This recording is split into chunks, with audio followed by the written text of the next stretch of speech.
Você ainda consegue absorver algo verdadeiro, ou já se acostumou com conteúdo raso e imediato?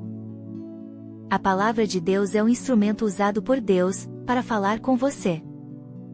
Seja nosso parceiro nessa missão, e seja grandemente abençoado. Shalom. Bem-vindo ao canal Yosef de David. Palavra viva. Quando o poder das trevas acha que ganhou a batalha, confiou em Deus, pois que venha livrá-lo agora, se de fato lhe quer bem, porque disse, sou filho de Deus.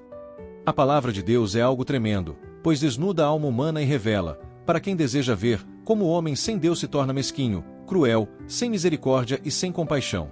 As Sagradas Escrituras afirmam que, nos últimos dias, o amor de muitos esfriaria, que as paixões e as coisas vis viriam à tona, e que o diabo conseguiria cauterizar a consciência de muitos.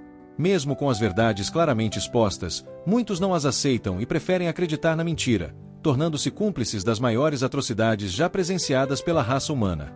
Deus tem permitido que alguns homens exponham aquilo que carregam no íntimo, seu caráter corrompido, sua malignidade e a lama fétida em que estão mergulhados, e, pior, fazem isso com a maior naturalidade. O mundo caído tem se vangloriado das aparentes vitórias das trevas. Sentimentos, emoções e paixões mais vis vêm à tona, revelando a face diabólica e cruel de muitos. E aqueles que assistem a essas demonstrações de mau caráter, não apenas se calam, mas aplaudem e se tornam cúmplices dos que praticam o mal. O anormal, a mentira e a injustiça passaram a ser vistos como algo aceitável. Negar que os evangelhos já anunciavam que tudo isso aconteceria, é impossível não considerar. Jesus passou por situações extremas. Alguns dos que participaram de sua condenação haviam recebido bênçãos por meio dele. Contudo, manipulados pelas autoridades religiosas da época, foram incitados a clamar pela sua morte. Os que iam passando blasfemavam dele, meneando a cabeça e dizendo, ó tu que destróis o santuário e em 3 dias o reedificas. Salva-te a ti mesmo, se és filho de Deus, e desce da cruz. De igual modo, os principais sacerdotes, com os escribas e anciãos, escarnecendo, diziam, salvou os outros e a si mesmo não pode salvar-se. É rei de Israel. Desça agora da cruz, e creremos nele. Confiou em Deus, pois que venha livrá-lo agora, se de fato lhe quer bem, porque disse, sou filho de Deus. Essa passagem que descreve a crucificação de Jesus, lança luz sobre a forma como este mundo caído age, e como ele festeja, quando acredita que as trevas venceram. Quando a injustiça, a mentira e o mal parecem triunfar, os filhos da perdição se alegram, dizendo, o mal venceu. Satanás venceu. Enquanto isso, aqueles que confiavam e creram em Jesus estavam desolados. A esperança de que ele reinaria e libertaria Israel do domínio romano parecia ter ruído. Olhavam uns para os outros, perplexos, sem compreender o que havia acontecido, mesmo tendo sido alertados por Jesus várias vezes, de que tudo aquilo se cumpriria, conforme estava escrito nas Escrituras. Grande foi a decepção. Muito choro, lamento e desespero. Alguns perguntavam, o que será de nós agora? Outros diziam, nós nos enganamos ao acreditar nele. Confiamos em suas palavras. E agora?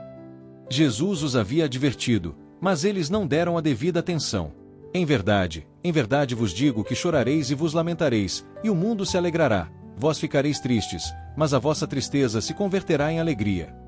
Quando Jesus, na cruz do Calvário, deu um brado e declarou, está consumado, o inferno entrou em festa, pois o diabo acreditou ter vencido a batalha. Contudo, o que ele não compreendia era que, naquele momento, estava diante dele o próprio cumprimento do plano eterno de Deus.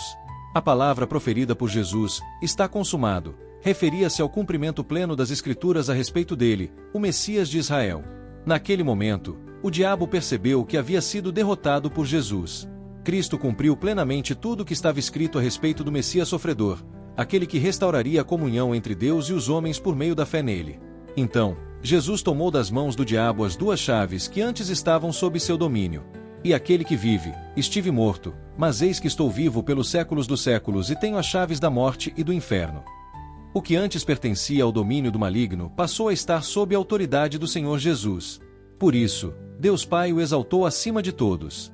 Pelo que também Deus o exaltou sobremaneira e lhe deu o nome que está acima de todo nome, para que ao nome de Jesus se dobre todo o joelho, nos céus, na terra e debaixo da terra, e toda língua confesse que Jesus Cristo é Senhor, para a glória de Deus Pai. Deus sempre nos surpreende com o inesperado.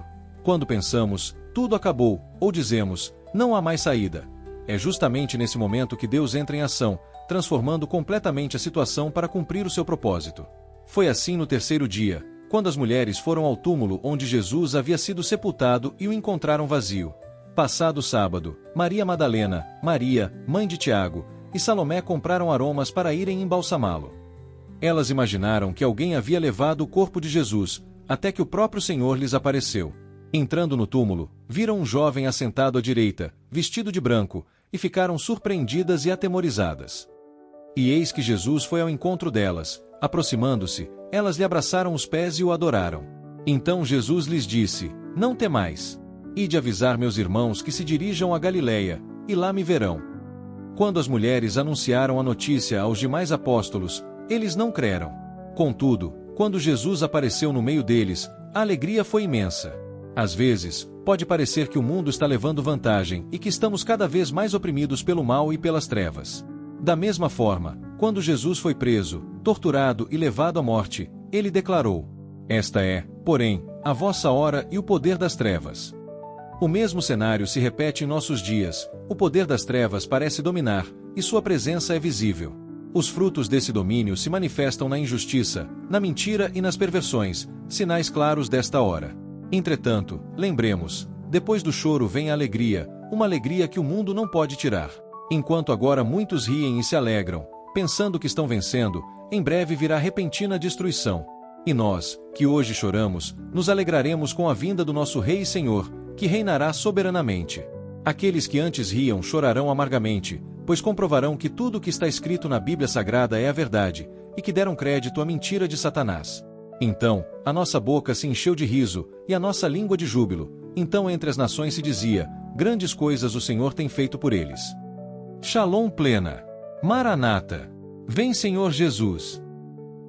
Olá, eu quero te convidar a fazer parte do mover de Deus, através da sua palavra, para alcançar vidas para Cristo. Para isso, se inscreva em nosso canal, dê o seu like, compartilhe e comente. Você será grandemente abençoado. Shalom.